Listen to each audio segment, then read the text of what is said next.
बरकत के लिए, कारोबार की खैर के लिए और कारोबार की तरक्की के लिए सूरत मुज़म्मिल एक बार पढ़ेंगे आप।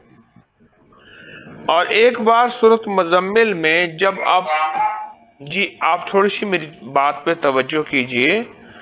सूरत मुज़म्मिल एक दफ़ा पढ़ें और जब सूरत मुज़म्मिल में आप पहुंचेंगे ना, इन्ना लका फिन नहारे सबहन तवीला, इन्ना लका फिन नहारे सबहन तवीला, जब यहां पहुंचेंगे इसको 101 बार दोहराएंगे बस, और उसके बाद फिर सूरत पढ़ेंगे।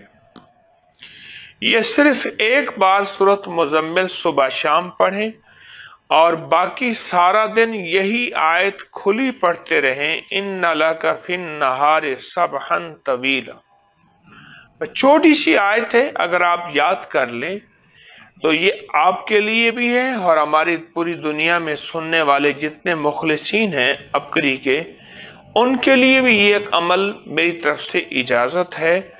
और ये अमल बहुत बाकमाल है, बहुत बेमिसाल है, और रिस्क की बरकत के लिए, कारोबार की बरकत के लिए, कर्ज़ों को उतारने के लिए और मसाइल के रोज़गार के हल के लिए और ज़िंदगी में वुसअत, बरकत और रहमत के लिए ये तस्बीह बहुत बाकमाल है। सारा घर पढ़ ले, घर का एक फ़र्द पढ़ ले, जितने ज़्यादा अफराद पढ़ेंगे इंशाअल्लाह उतना फ़ायदा होगा।